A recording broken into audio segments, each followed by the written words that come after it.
morning, everybody. Whether you're on the East Coast, West Coast, or around the world, this is your Wednesday wrap-up. And, grab some coffee, hang out with us. Although I saw you had a red Solo cup, so maybe your day is starting off a little different than mine.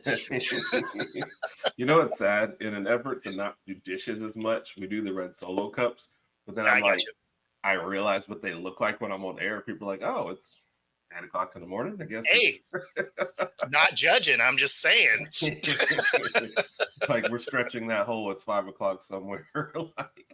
It's always true. It's always. Yeah. I mean, I lived in Mexico for a while. There's plenty of people that wake up to a drink in their hand. I bet. Dude, we went to a car shop here in town, and there's a bunch of guys in there, and they're like, their whole daily routine is like 30 beers throughout the day. And I'm like, the last guy whose tires you're putting on? I wonder, do you just put them on the roof and send them back out? Like, what goes on there? I mean, if they do that every day, that just means they're high functioning. Your car's like, there's going to be no problem. Like, I may not want them to test drive it or anything, but as far as the work, I'm sure the work is getting done. Jeez. Good morning.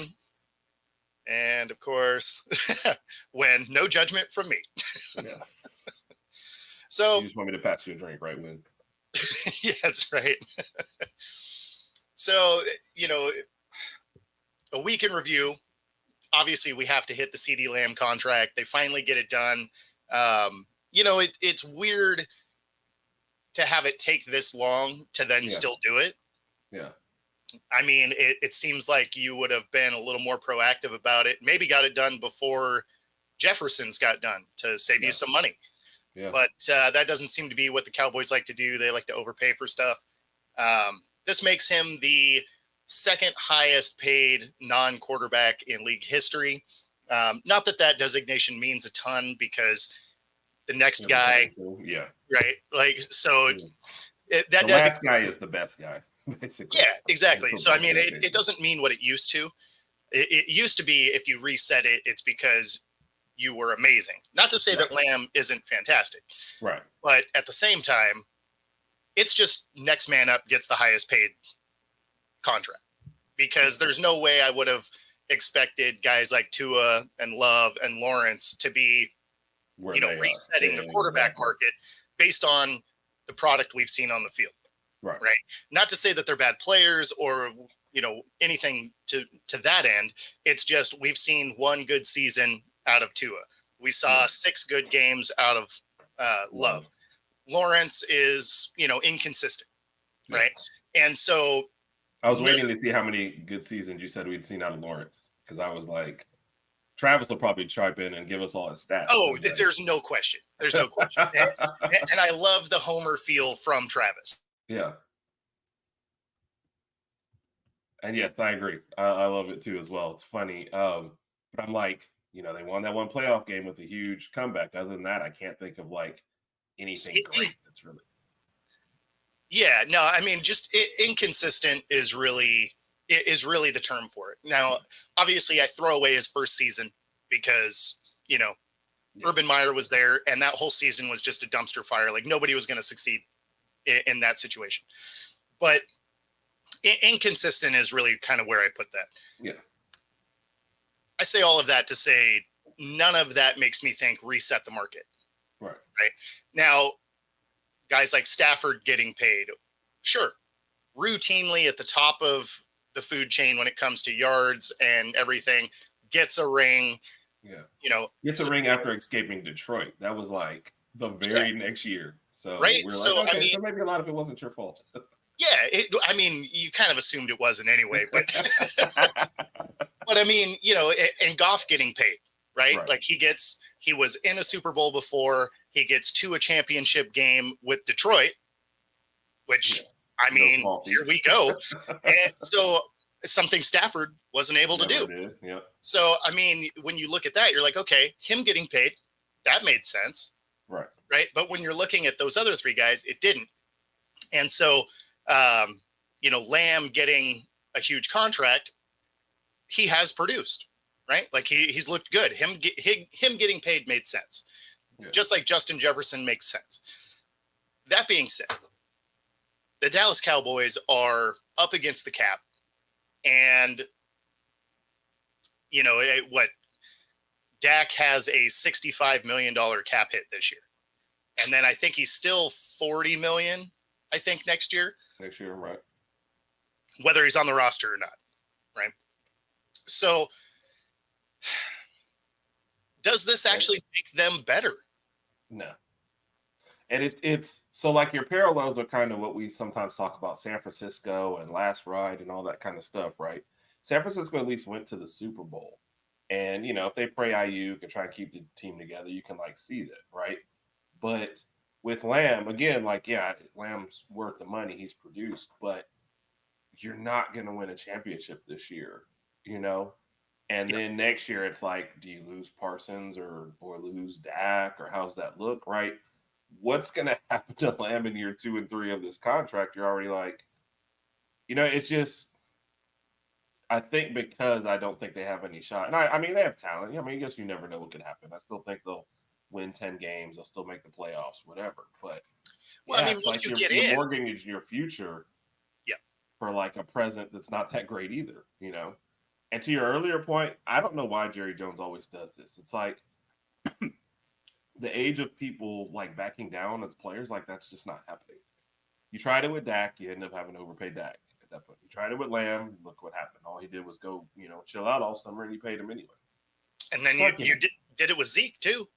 Yeah, they waited on Zeke, then they overpaid him, and then Zeke decided football was hard.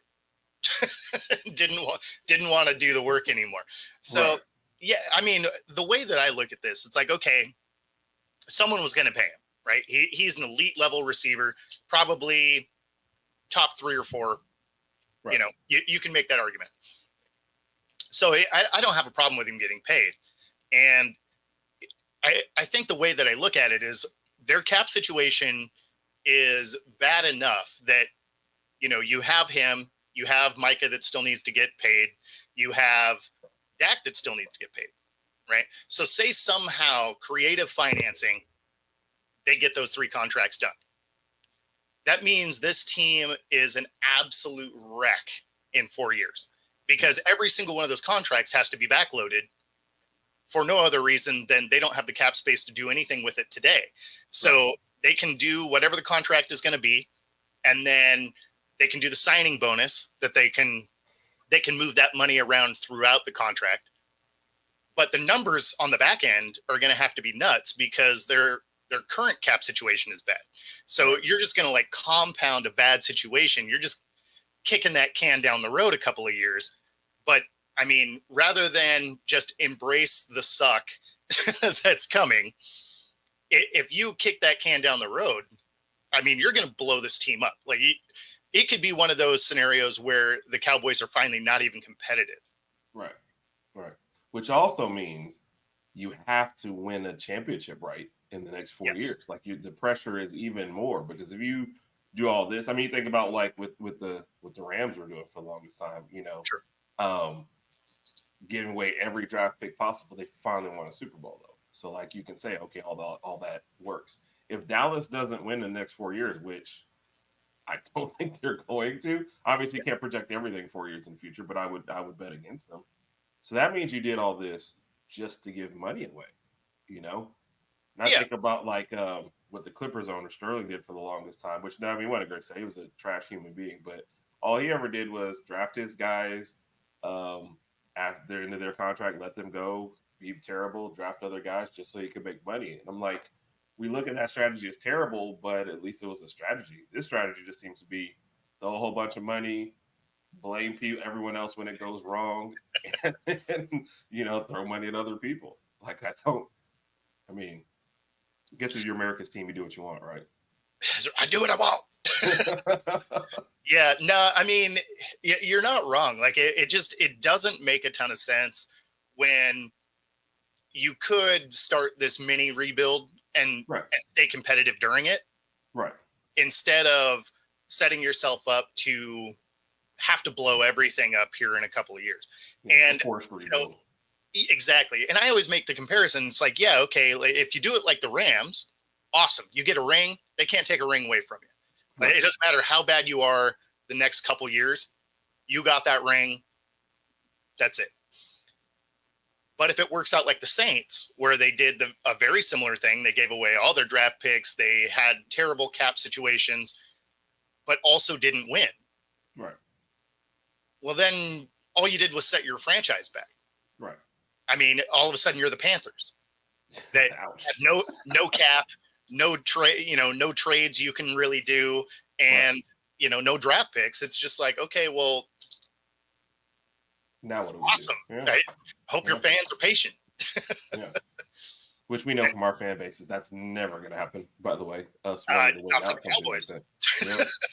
And it's like you said, the best point in there, I think, is if it's your plan, at least then it's something you can pitch. Like, hey, we've been working towards this. This is what we're doing. It's kind of a mini rebuild, blah, blah, blah. Not that you have to say it publicly, but if it at least looks like you're on some kind of path, it's like, great. Like you said, if the car just crashes and then you get out and you're like, all right, we can get this fixed. People are like, no, I don't want to follow this, in 4 years where just you fell off a cliff and now you're just asking for none of it makes sense. So, saying that it is a car crash, which means people are going to watch. I mean, we will still talk if Sarah's still around in 4 years and we're talking about this. But I'll feel so bad for her. The whole segment will end up Dallas Cowboys bashing versus just a 20-minute part of it. So. Oh, no. In that scenario, we'll be talking about how she became a Houston Texans fan. And we won't blame her. I'll send her a first jersey if she switches. What's happening, Raj? What up, Raj? I mean, could you blame her at that point, though? You saw how she was this year with how it is. Imagine if it's worse in 4 years. I mean, when you're going into the season dejected, man, and they're not even going to be terrible. Right. They're just not going to get where you want them to go. Like, this is that year where there's still a lot of talent on the team. And sure, they get in the dance. Anything could happen, right? Like, you can go on a 4-game run. Anything's possible. Still, the odds are low. And you're going into the season with those tempered expectations of not only are we going to kind of underachieve based on the roster that we have, but there's a lot of changes after this year, no matter what, right? Because unless they win a ring, McCarthy's gone. So now you're in a coaching situation. So then do they elevate Zimmer? I mean, maybe. Do they bring someone else in? Who knows, right? But no matter how it goes down, McCarthy and Jones have already, publicly had some issues, right? Which, by the way, I feel like McCarthy was kept around just to be the scapegoat for next year, but that's a whole nother. Oh, no, I think you're right. I mean, because otherwise, why wouldn't you have just fired him? I mean, at the same time, it's hard to fire him. You just came off of 3 consecutive to 12-5 seasons. Right. But the way they flamed out at the end, I thought that was, it's like you said, did I think they were going to win it all last year? No. But you won the division and you had a home playoff game to start. And then there's plenty of teams make the Super Bowl where we're like, yeah, it didn't seem like a team, So. Oh, for sure. I mean, the biggest problem with last year's just absolute crumble against Green Bay actually wasn't even necessarily McCarthy's fault. Like, that fell solidly on Dan Quinn's defense. Yeah. Now, did Dak have his best game he's ever played? No, of course not. Yeah. But I can't pin that loss on Dak. I mean, it was like the collectively worst first half I've ever seen by, the home team, the favorite, in a playoff game. It was like defense didn't show up, so then Dak was pressing. He throws 2 interceptions, and I'm just like, did you guys all go out last night? What happened here? So if I blame the coach for anything, it's not enforcing curfew. Otherwise, man, I don't know how you would coach something where hey, you guys have been good all year. I just need you to be good again. And they're like, I wasn't feeling that. Can you save that for the last game of the year versus the playoff game? Well, I mean, they just realized that, the weather is perfect in Mexico that time of year. So they're just like, if we can get on this plane a little early, it'd be all right. It was crazy. Obviously, he was pressing a little bit because the defense just wasn't on the field. But then at the same time, they put up points. right? If the defense got a stop ever, they could have won that game. I mean, it's not like they got shut out or anything. Right. I do say this, though. Green Bay definitely took the foot off the gas in the fourth quarter, and that's like kind of when Dak staged his mini little comeback. It was too far gone by then. Green Bay was like, yeah, we're good. So, I don't know if I've ever seen that bad a defensive. I mean, it was like throwing underhanded to guys, and they were catching and looking, and like, you'd see guys wait for contact, turn around and realize, oh, there ain't no one there coming. Yeah, I'm good. That was probably the most wild part about it, is you were watching the throw get to the receiver, and there wouldn't be a defender in the screen. Right. I mean, I get it. Say you're playing soft. Okay, well, the receiver's running to you, right? Because you're doing an umbrella, a blanket of sorts, and so they're coming to you. So it would make sense that maybe you're not on top of the guy, but you'd be in the screen, right? Over the top. I mean, it's like they were playing a zone, but their zone was like they were just standing there. They're like, this is my hash mark. Right. Hey, can you move over there? No. Right here. I got all of this white stripe right here. Can you imagine the film study the next day? All right, so here, catches it in. Scroll up. Yes, and here you are, wildly out of position. I mean, you would have needed all 22 to be able to find where the defenders were, because those guys were 5 yards after catch before a guy would get into the screen. Yep. I mean, the fact that the score wasn't, some all Madden versus Europe League type of score was because Green Bay wasn't a great team. Right. They were good. Right? Like, they found their way into the playoffs. I can't hate on them, but it's not like they were a juggernaut. Imagine playing that kind of defense against Kansas City. Yeah. Or against, Detroit, the Bills, or even the Dolphins. Right? Yeah. Imagine Tyreek Hill, where you give him 20 yards of open field. He gets the speed going, and you're like, yeah, I couldn't catch him. Yeah, we kind of figured that. Thank you. Right? Shocker. Yeah, that was just I mean, on the bright side, they did help Jordan Love get paid. So, Love got paid. Yep. Love got paid. And you somehow managed to do that and just make it even worse on the Dak negotiation. So, in a roundabout way, you really hurt yourself in that game. So. No question. So, I mean, I guess at that point, which guy do you franchise? Do you franchise Parsons? Or do you franchise Dak?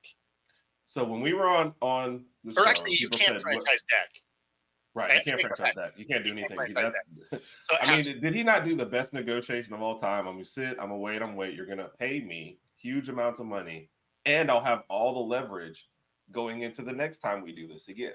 So thanks for that. That's why I'm gonna say Dolphins, yes. Raj, Cowboys, no. I'm kind of in that same boat.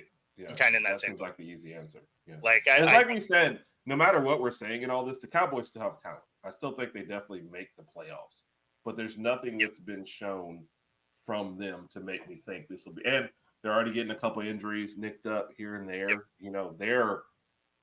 I don't think they've ever really solved the number 2 wide receiver position after letting Amari Cooper go. So it sometimes seems like Lamb and Cooks is sometimes the guy, and then he'll probably have like a 150-yard receiving game and then like take the next 7 games off. So I don't think so. And now you've got so much pressure on your defense and Parsons. If Parsons has a bad game, it's like the whole thing falls apart. So, plus Raj, I'm trying to root for you for your Dolphins. I think the Dolphins are a good enough team that unless it's sub-zero temperatures, I think they can get out of the wild card round. Right? Like, I don't think they're going to be the team that has the number 1 seed, right? So they're not going to get that first round bye. But I could see them getting through the wild card round. I think they're a divisional round exit. And the only reason I say that is the defense is where I think they come up short once you get into the playoffs, because you can get through the regular season with a juggernaut of an offense. No question. Right. Defense matters in the playoffs because everybody has a pretty solid offense once it comes to the playoffs, right? You're talking about the best teams in the league. Right. And so then you need a defense that can actually stop somebody. I don't feel like your defense got better this offseason. Yeah. And it's not like it was an awesome unit the year before. So, I mean, do you have some upgrades in spots? Sure, but then you lost some talent as well. And so I look at the Dolphins of they're a team that has to outrun people. Yeah. And we did see KC do that one time. One of their Super Bowls was them just outrunning people because they didn't have a defense. But that's the outlier. Like that is a very uncommon way to win. Generally, you need an offense that is efficient and doesn't turn the ball over, but you need a defense that comes to play. Yep.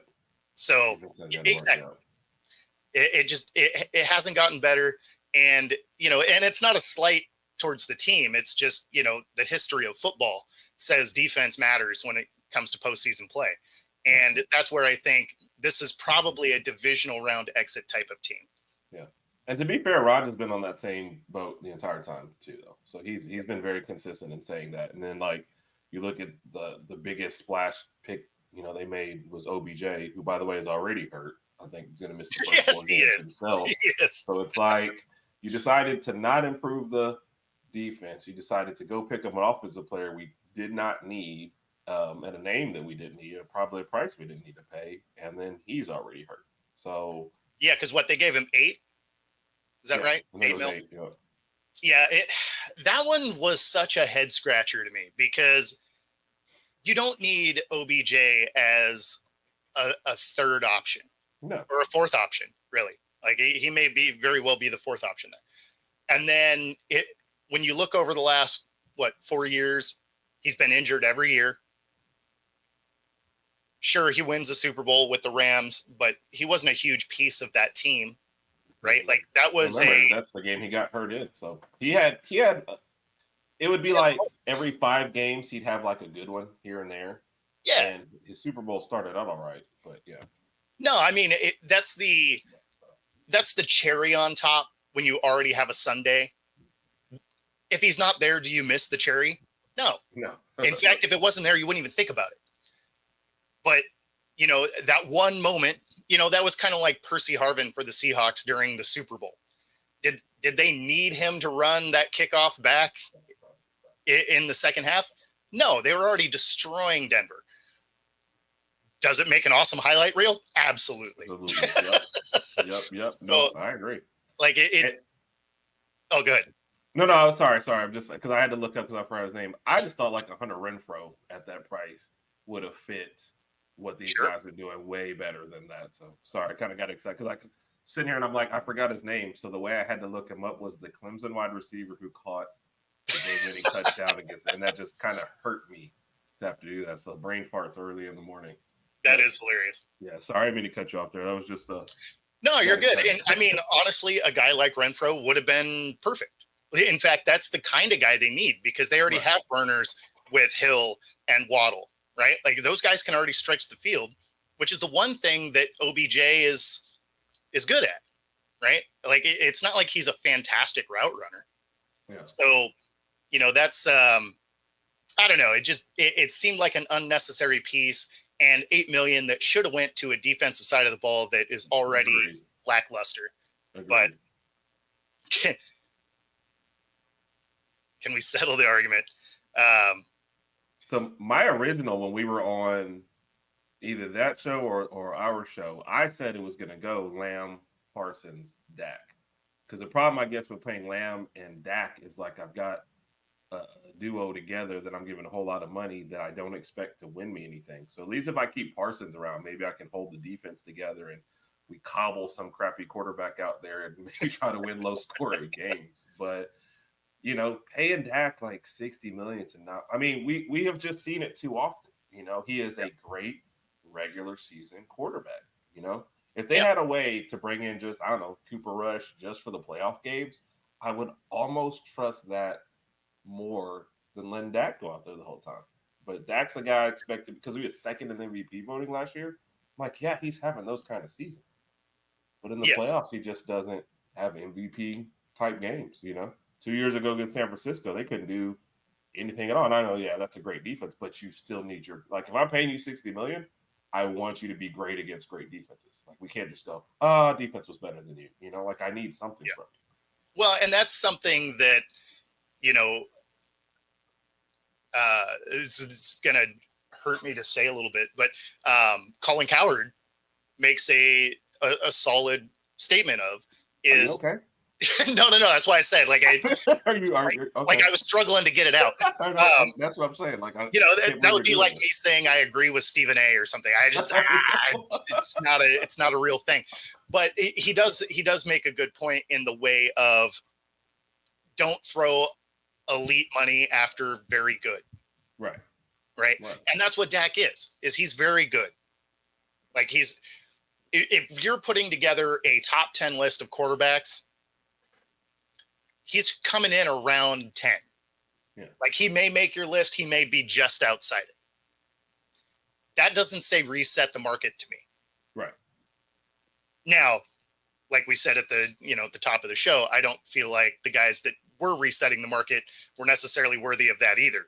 But, and Dak will absolutely get that reset type of thing because he is coming off of 3 12-5 seasons. And I mean, there's a lot of things that go his way when it comes to this contract negotiation. Right. But paying elite money for very good doesn't make sense to me. And so, and that's why I say I agree with, with Cowherd there, because that's actually just a logical statement. Yes. Well, and to your point, one that you've made a couple of times with the Dak thing, if you actually go look at his stats in the last game, you can really, put that squarely on the defense. You say Dak's stats were good. His season was a second MVP. We've been here several times. This guy deserves his money. And it's like hard to just, especially on stats, just argue against that. So yeah, he's going to end up paid. Yeah. And then like I said, his what he's probably been, I think we did a look at it one time, a top 5 quarterback the last 3 or 4 years already, regular season. So yeah, but you have to do. The biggest indictment I can say against him is not us, because we're not a Dallas Cowboys fan. I was listening to a Cowboys podcast after the playoffs, and even they said it.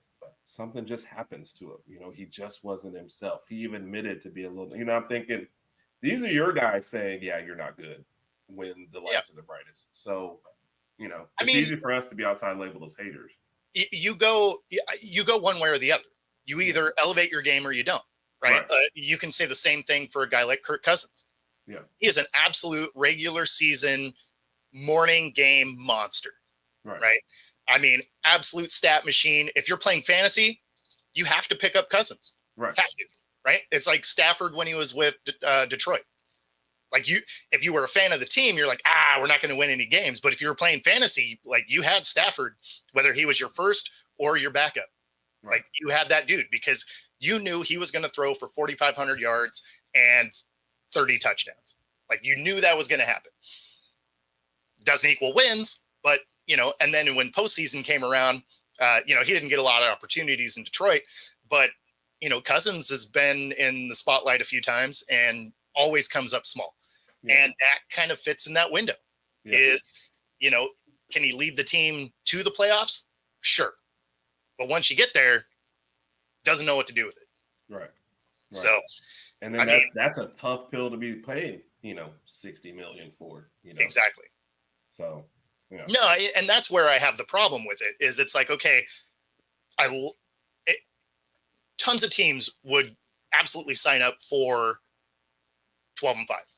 Yeah. Tons of teams, right? You're in the mix every year. Sure. I can't say that I wouldn't with my team, right? Because you at least have a shot if you get your foot in the door, right? Yeah. If you miss the playoffs, it's a wrap. So are you going to sign up for a perennial playoff team? Of course. At the same time, you do want to win. Yeah. So would you want to pay Geno Smith $60 million though to do 12-5 and then exit the playoffs? Then you're like, oh. I mean, that's what we're talking about though. Yeah. Right. And so then it's like, okay, well, what's your alternative? And this is where Dak has the leverage is They don't have one because as much as Cooper Rush is good as a backup and very well could do a Nick Foles and run them through the playoffs, right? Like we watched him win 5 games in a row when Dak got hurt.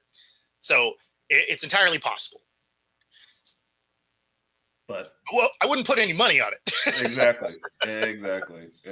And that, I think, the point to both of those, and like when she was saying, good point on Rush. If I got to the playoffs and I had to get Cooper Rush through 4 or 5 games, or whatever, I would trust that. I don't think, and the reason why backups are backups, it's kind of like with the Gardner Minshew thing. You don't want them to be the guy for the whole year.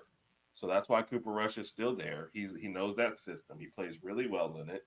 But therefore, I'd almost call him in as the closer. All right, Dak, we just got to the playoffs. We're benching you first. It would be unprecedented. Your Cuervos would have to be huge to pull that. Can we do that? No. Can we just do that? I would love that. That would be. I would almost root for them to get a ring just for the entertainment value. I mean, if that happened and there was they'd have to make up an injury. I don't know, this is an obscure one, but Rudy Gobert got benched in the Olympics for the French team, and he came out and said, "Yeah, I had surgery on my hand," and his coach said, "No, he didn't." Yeah. I could just see that. Nope, you're just trash, man. That coming out, yeah, I had surgery on my ankle, and McCarthy going, "No, he didn't. He's fine." But in the middle of all this, you have to mention Trey Lance. Yeah, you didn't do yourself any favors. So that has probably been the most hilarious thing coming out of the final preseason game. How's it going, Nick? Thanks for jumping in, man. So that's probably been the hands down the funniest thing is Cowboys fans are like, "Oh my God, Trey Lance is awesome." And they'll show the highlight of him scrambling for a touchdown for 60 yards or whatever it was. And just completely gloss over the fact that he threw 5 picks in that game. I mean, what are we even talking about? Yeah. That's lie, by the way. Nick, Lance is easily the bigger bust. This isn't even a conversation. Mac Jones came into the league, had a decent year. He was the most pro-ready when he got drafted. We just knew that where he started was also his ceiling. But he's serviceable, and he'll probably be a backup in the league for a while. Right. When it comes to Lance, he's been hurt every single year that he played, right? I think he has 4 total regular season starts, 4 or 5, almost nothing. And he's been bad. When he has played, he's been bad. So, and they gave up a ton to get him, though. That's the other thing that makes him a bigger bust. I think because San Francisco's been so successful after Trey Lance, you think, oh, yeah, no, they gave up a lot. Had they just sat back, they would be in the exact same position they are right now with more draft capital or more picks or anything, more depth, whatever. So, wow. I've been waiting for when Rodgers is going to get his first shot in somewhere. It's it's not a true show until Raj says something. I feel it's like when you talked about, hey, I needed to hit somebody to get, into the game. I got to get a Raj insult before I figure. No question. No question. So Mac made it to a Pro Bowl. So the Pro Bowl doesn't mean what it used to mean. Tyler Huntley made it to a Pro Bowl when he was. That was my whole point. Yeah. You had Huntley, who didn't even start the whole year. No, he was a backup, and he made a Pro Bowl. So that's kind of hard. So here's what I say about Matt. And obviously, we're Alabama guys, so there's always going to be a little bit of defensive, right? He had a first year. Like you said, he was one of the most pro-ready. But Mac was just always one of those guys, if you draw up a play and you say, here are the 4 reads, Mac is boom, I've got those 4 reads. Yes. And stuff is breaks down a little, or he has to stretch. Mac's not an improvisational guy. So also what happened in New England was just they gave him 2 defensive coordinators, offensive quarterback. I know. So he was never going to succeed there. But like you said, his ceiling is just very, very low. Mac Jones is what he is. The last year at Alabama, he had some of the best talent that he had. and Yep. one of the best play callers, Sark, who went on to be the head coach at Texas. Like the situation was, he had the Heisman Trophy winner. His running back was 5th in the Heisman voting. Like Yep. everything was set up great. And just think he could have had Waddle out there. Waddle gets hurt half the year. So yeah, Mac Jones had something, but you almost have to set him up. Like somebody once said it, if Mac Jones had started with San Francisco, like if they had just drafted him like they did, he would have been fine. And he would have, because look at that system and look at those things. He could have absolutely. Does that make Mac Jones a good quarterback? No. But does it make him great in the right system? The system that he needed for his skill set is he needed to be on that 2000 Ravens team. Absolute elite defense and guys that could get open. Yeah. That's literally what he needed. Now, obviously, Trent Dilfer wins that Super Bowl, and that just is the testament that a guy like Mac Jones could have won in that scenario. Yeah. That being said, it was one of the best defenses ever assembled. So most quarterbacks could thrive in a situation like that. Right. And that's the problem. I can only see about 2 to 3 teams where Matt, like San Francisco, like a Detroit, teams with this absolute, like right now you couldn't put them in KC because I feel like they're just kind of all over the place as far as what their weapons are. Like that place is built for Mahomes to kind of be great, making stuff up. But yes, there's only a couple teams where I'm like, yeah, Matt could be great here, See, I don't know if I'd throw that like second word in there. Like great feels like a stretch, but I feel like he could run the offense. Yeah.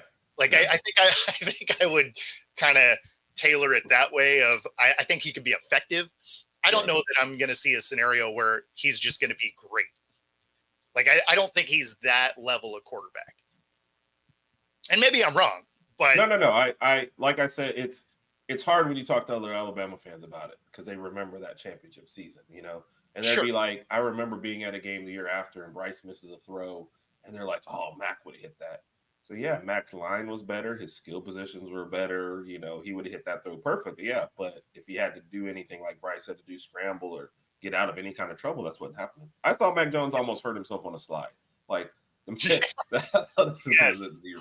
So let's just be honest here. That was the most unathletic slide I think I've ever seen. Yes. So I just think people just need to be realistic about what he is. Did he have a terrible situation? Oh, absolutely. Yeah. But there were times I saw his body language and attitude. I was like, he was never like that at Bama either. So yeah, but tell me what high draft pick doesn't walk into a terrible situation? Right. I mean, that's literally why they have a top draft pick, is because it's a terrible situation. Right. Yeah, and this is true. Like Lynch could have been fired if Purdy didn't just come in and show out. That being said, I mean, there's no way you would have known that Trey Lance was going to flame out as hard as he did. Right. I mean, sure, maybe he wouldn't have been able to adapt to the speed of the game or something like that. Like, yeah, fair enough. But you wouldn't have known that he was going to get hurt in the first game of every year once he gets into the league. So I think in that scenario, it probably wouldn't have gotten him fired. The conversation would have been there, but I don't think that one falls on him. Like if he just came in and was bad, be like, okay, you guys made a bad decision. But if he comes in and just is unhealthy and doesn't have a history of it, like if it was Tua, right, where he was hurt during college and all of that, and then he just never had a good season, that can get a GM fired. Because they're like, look, you already knew coming into this. But Trey Lance, for the most part, was healthy because he didn't start, right? I mean, he just didn't play that much in college. So he comes in and they're betting on the upside. I mean, I can't hate on that too much. You gave up too much to go get him. Right. But, those kind of things do happen. And Lynch has put a great team the rest of the way. Because, I mean, remember, they did get to a Super Bowl with Garoppolo. So it's not like they needed elite talent under center anyway. Right. And as I said, all the stuff they threw out there to get Trey Lance, imagine if they just filled in around the edges anyway. So yeah, I think if they hadn't, and they'd still got like a Mac, I think they would have been fine with where they were. So it's only because of that situation they go after Trey that they needed the Purdy situation to work out. But yeah, I don't know. The weapons they had, I feel like they would have figured something out also.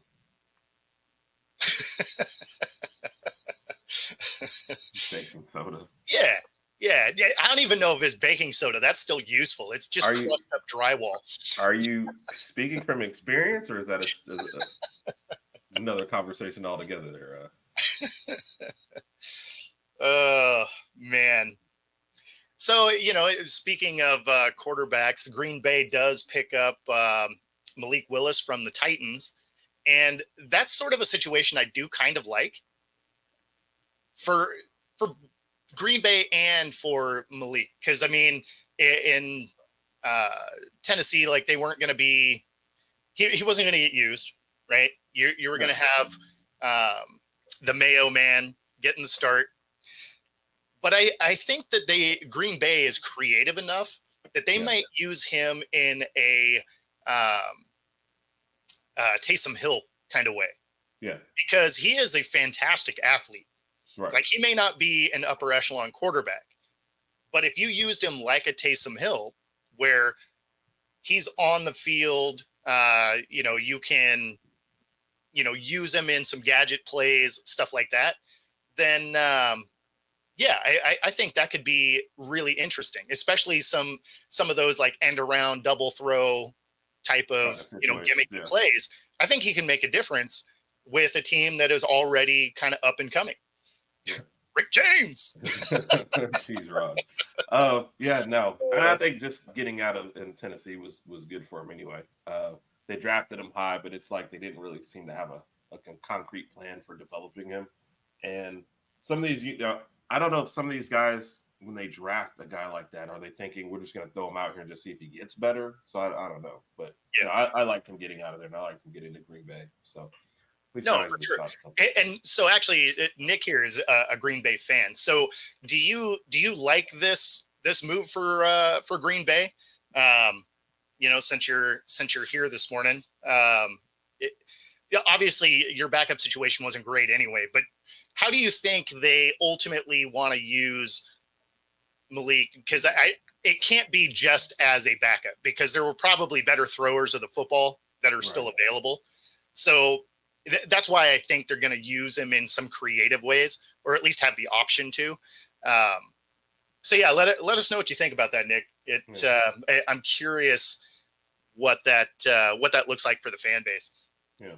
And I mean, we're saying that and not using him, but like last year kind of showed backup quarterback is becoming one of the more important positions. Certainly after last year. Yeah. So what there was 65 different quarterbacks last year. Yeah. 65, 68, something like that, which is crazy, being as there's 32 teams. Yes. Yes. You could almost count the guys who didn't get hurt before you start counting the guys that got hurt. It was nuts.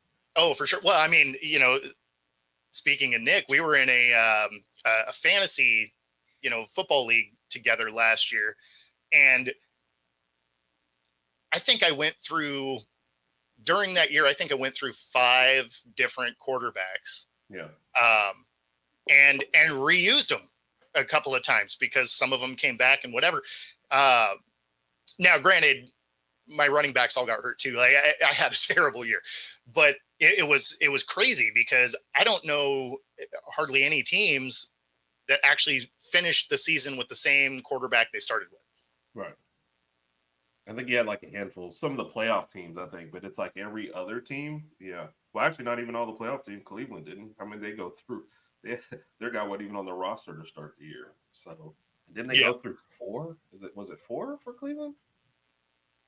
At least. Yeah. Yeah. Yeah. Yeah. No. And that's what I'm saying is he's got legs. So I could see them using him in some creative fashions. Because again, it's not like he's the best thrower of the football. There's definitely guys that are available that would have been better in that way. Right. But his athleticism makes you wonder if maybe they even entertain moving his position a little bit, because he's big enough to play some other spots. 4 different QB. Yeah. Okay. Thought so. Man, that's a good question, Raj. And obviously,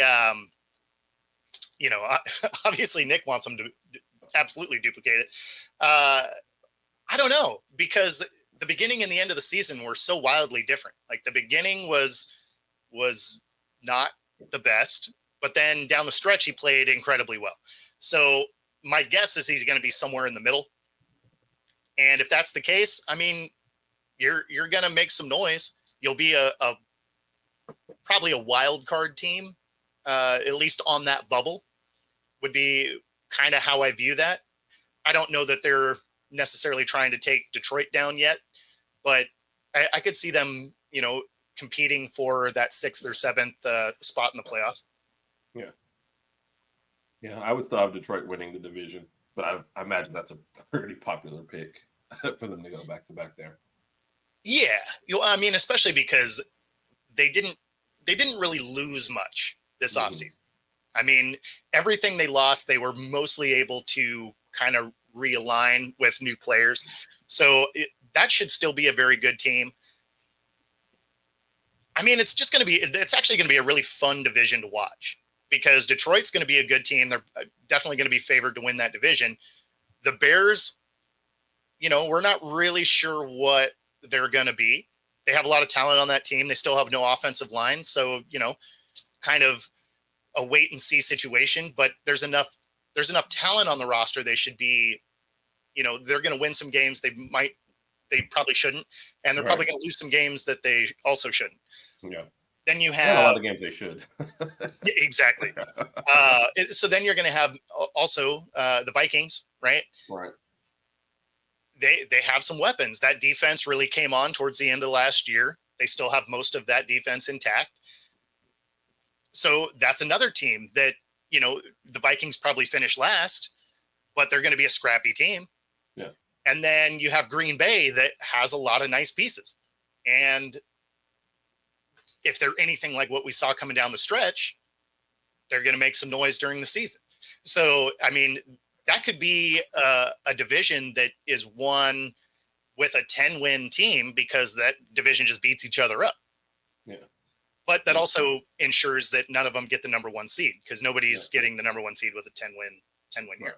And you probably really like to watch almost all their games, even if like your worst combination out there is probably having Darnold. Well, at least he's, throwing to Jefferson and Addison and Hockenson. So maybe they can make up for his deficiencies. And that's it's also the best team he's played on. Yeah. Like if you think about Darnold's career, right? He goes from the Jets, absolute dysfunction, right? Then you go to the Panthers, not better. And I guess you can argue that he was on San Fran's, roster, but what? He started one game, right? Because Purdy was hurt. And yeah, he didn't look great, but he also took 0 reps with team 1. So, I mean, how often does a backup come in and just absolutely kill it? Not very often, right?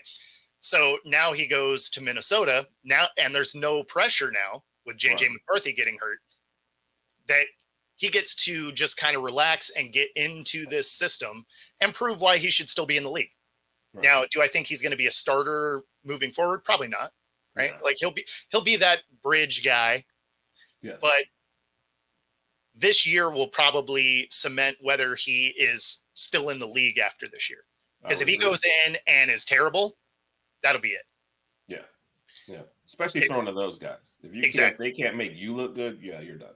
So yeah, like that's the only pressure on him, is he's got to put together a decent season. Doesn't have to be amazing, right? Like you don't have to be great to be a backup. Yeah. Winning doesn't actually really benefit Minnesota a whole lot. So if they can look competitive and put a decent product out and still lose and get another high draft pick, that's probably their best case scenario at this point for this year. For the team, yes. For Darnold, definitely not. Oh, yeah, not for Darnold. Yeah, sorry. I guess because I'm thinking Darnold's future isn't great regardless. But like you said, if he puts together a good season here, he'll be able to sign on the backup year. He could probably extend his career by another 3 to 4 years just by doing something like that. But for the team perspective, you're like, if you could throw for 300 yards and us lose, like that's the best for everybody. So how do we make that happen? I mean, yes. So I agree with that. Like if he were to go out, put up 300 yards and, 21 points or, something like that, that still helps him. right? Because people will look at that on a stat sheet and be like, I mean, he went and balled out. And then, but at the same time, you're going to look at the defense and be like, everybody's fired. Yeah. True. Like all of you are terrible at your job. True. Oh man. So as we get closer to the end here, there was a hilarious list put together from ESPN that the most overrated quarterbacks, and they were asking players around the league. Nice. So, number 1, Josh Allen. I would agree. But they listed as most overrated. I have said that for a while though, so I'm kind of on that train with them. Go ahead. No, you're good. Yeah. So I think it's funny because when you think of the Bills, he is their entire offense. Right. So like you go however far he can go, which makes me liken him a lot to Brett Favre. Right. Like he obviously doesn't have the ring, but it's everything. You go as far as until Brett Favre's last bad decision. Right. Mm-hmm. And so that's kind of Josh Allen. Right. You're just like, oh, we're doing good. He threw it to the wrong team. Better luck next year. Right. So like, I kind of get it. So there's a tie at the second spot with Jalen Hurts and Tua. And I can kind of see those. Certainly Tua. And why I say that is because of all the stupid hype videos that they were pumping out. Like, look, he's amazing. And then they pick a piece of video that wasn't even a good throw. They're like, look, he completed a 40-yard pass. It's like, awesome. Like that, it was behind him, but cool. Your receiver made a hell of a catch. So good job, guys. Yeah. Like if you're going to do highlight reels, at least put good video out. Right. Not Colorado style where you stitch together 2 different videos where it's obvious it's not even the same throw, but nice. I didn't like the Jalen Hurts include. At least he made a Super Bowl. Like no matter what you think of it, I mean, last year was terrible, so I understand that part. But he at least made a Super Bowl, and he had a great Super Bowl. You know, his game in the Super Bowl was great. It's not. I mean, also Kansas City. Like you can't go, oh, that guy's trash. But no, and that made it there. That's kind of why I went to the Tua side of that, because the Tua end of it made sense. The Jalen Hurts one, I don't really get. Just because, like, is he the best thrower of the football? Yeah, maybe not. But, I mean, he has other elements of his game that works well within the system he's in. Right. So, like, I'm not mad at that. Number 3 is Justin Herbert. That one's fair. Yeah, that one's fair, right? Like, he hasn't done anything. He definitely has an upside. Yep. But I put him as one of the strengths, I think, for the Chargers on Mr. U show, but also I also could have put him as an X factor as well. Because you're like, these are the tools. He has everything. Like, is he going to put it together for a great season? So, yeah, I mean, and you can't necessarily fault some of their shortcomings on him because egads. There it is. Yeah, no, so you can't put all of it on Herbert because a lot of that was just coaching into bad situations.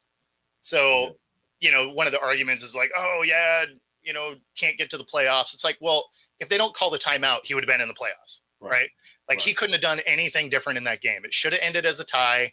Raiders, Chargers both go, but instead Staley was trying to prove that he's smarter than. I mean, because there was no upside to doing what he did, right? Like you call the timeout, say you score, and you go, or you do nothing, you end in a tie, and you still go. So like there was no upside to what he was doing. Right. So I mean, there's a lot of things that were with that team that you can't really put on Herbert. Similar to how Trevor Lawrence, I don't put anything that bad happened his rookie year on him because the organization was such a dumpster fire. Yeah. They got better just by getting rid of the coach. Like you didn't have to make anything else. Yeah. So I get that all. Totally. So that's kind of where I have Herbert. I do think he's overrated just because we haven't seen him actually do anything, but he has tools to be good. Yeah. And that's also number 4 on the list in Trevor Lawrence. Yeah. Is, there's some tools there, but overrated because we just haven't seen him do much. And, I attribute some of Lawrence's turnovers to pressing, because that's another team that defense wasn't good. So they weren't exactly always competitive. So, I mean, you're trying to make things happen. That's usually when mistakes happen. So, my best thing with Trevor Lawrence, I watched one of his games and he had an interception and a fumble. The fumble, he's just running and just drop the ball. it. Yep. I was like, okay. The interception, his receiver got held, and I don't mean like tug on the jersey. I meant held. And then the defender pops through, and he's the one that got the interception. I thought that's just probably the Trevor Lawrence experience. Half of the turnovers are ridiculous, and half of them are like, what's going on? And just, hey, now he's a $50 million quarterback. So good luck whatever happens this next year. The fumbles are the one that gets me. Yeah. Right? Like interceptions happen. You miss a read, or your guy falls down, or some of those things happen. Pass gets deflected, all that. The fumbles where he doesn't get touched, because it's not like that was an isolated incident. He had a few. Right. That's wild to me. Yes. Like, learn to carry a football.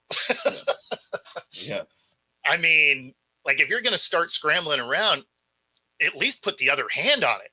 I mean, if it's a hand size issue, where you're doing this and you drop it, okay, well, fair enough. Just understand you have small hands or something. But yes, I mean, yeah, exactly. Tuck it away, or like, I get if you have it out because you're thinking maybe I'll extend the play by scrambling and I can still throw it. And it's harder to do that from a tuck. But I mean, if you're fumbling the ball at the rate that you were, man, you gotta do something. So then this number 5 is, I'm surprised it's 5. This one is where I would have had him probably up at number 1, and that's Deshaun Watson. Oh, wow. So I honestly thought you were about to say Lamar Jackson. He didn't make this list. That's interesting. Yeah, I don't even know if Deshaun Watson is overrated. Like, he shouldn't even been rated. Like, I don't know. Outside of his contract, I can't think of a single reason to have any kind of hope. I mean, I guess you can. You're like, oh, look at how he was like 3 years ago. Like, is that what we're going off of? But he also was a guy, by the way, who got hurt in college. Exactly. We just forget that because then he won a national championship against some scrub team we don't want to talk about. But then he was amazing. Then his rookie year, but then he gets hurt, and then he has all the. It's just like, I don't consider him overrated because I don't expect anything from him. So I get where they're coming from, probably contract wise, but contract wise, definitely overrated. Yeah. But a lot of people look at him as he's supposed to be what he was, prime Texans. Like, that's what they're expecting. Yeah. And it's been so many years removed. I don't know why you are, but being overrated, if that's what you have in your mind, makes a ton of sense. And then to round it out, 6 is also a tie with Kyler and Brock Purdy. Brock Purdy. Overhyped, maybe Brock Purdy. That's what I was thinking. I don't know that he's overrated, but he's definitely overhyped. Kyler may be overrated, although probably not anymore. Right. Like, when he came into the league, I would say absolutely. As he sits today, everybody is expecting him to wash out. Yeah. So, but yeah, so that was the top 6 as voted on by players. So that is very interesting. Also hilarious because those same players voted a few of those guys into the top 100. So all of that can be taken with a grain of salt. Yeah. That being said, if you're watching along with us, be sure to like and subscribe. If you are on Roku, stay tuned for the next hour. Other than that, we'll see y'all next week. Take it easy, everyone.